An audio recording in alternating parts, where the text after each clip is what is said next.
మిత్రులందరికీ నమస్కారం. ర్యాపిడ్ మెట్రోలో మళ్ళీ ఈరోజు నేను ప్రయాణం చేస్తున్నాను. నేను మొదటి రోజు ప్రయాణం చేసినప్పుడు నాకు తెలిసిన విషయం ఏంటంటే, రన్ చేసేవాళ్ళు ఉంటారు కదా, ఆవిడని అడిగితే ఇక్కడ లేడీస్ ఎక్కువ మంది చేస్తున్నారు, అందుకు ఆమెను అడుగుతాను.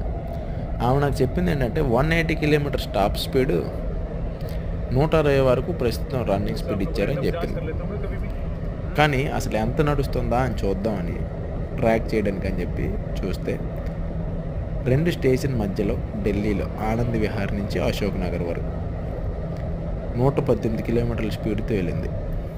118 కిలోమీటర్ల స్పీడ్ అంటే తక్కువేం కాదు, మంచి స్పీడ్తో వెళ్తున్నట్టే నా ఉద్దేశం ప్రకారం.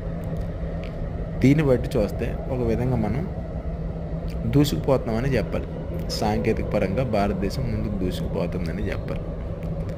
అయితే ఇది అందరికీ అందుబాటులో రావాలని, అలాగే మన అభివృద్ధికి తోడ్పడాలని కోరుకున్నాం భారతీయులుగా. ఇంకా పోతే మెట్రో చాలా బాగుంది, ఫీచర్స్ కానీ ఇవన్నీ. నాకైతే మెట్రో స్టేషన్ చూస్తుంటే మన ఎయిర్పోర్ట్లో ఉండే అట్మాస్ఫియర్ క్రియేట్ చేశారు, అది బాగుంది. కాకపోతే ఎన్ని రోజులు మెయింటైన్ అవుతుందని చూడాలి. బయట నుంచి చూస్తే, లోపల నుంచి అంటే మనకు పెద్ద తెలియట్లేదు, కానీ బయటకు చూసినప్పుడు మాత్రం మనం ఆ స్పీడ్ని అంటే తెలుసుకోవచ్చు. లోపల కూర్చుంటే అనుకుంటే వెళ్ళిపోతుంది, పెద్ద తేడా ఏం తెలియట్లేదు. బట్ లోపల కూర్చొని బయటకు వచ్చి టన్నెల్ నుంచి బయటకు వచ్చిన తర్వాత బయట చూస్తే తెలుస్తుంది. మోస్ట్లీ 118 కిలోమీటర్ల వరకు హై స్పీడ్ నేను చూశాను ఇందులో.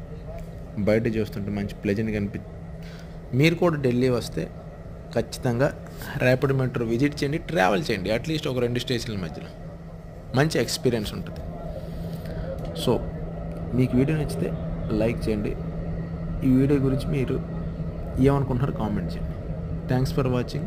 This is your NVN.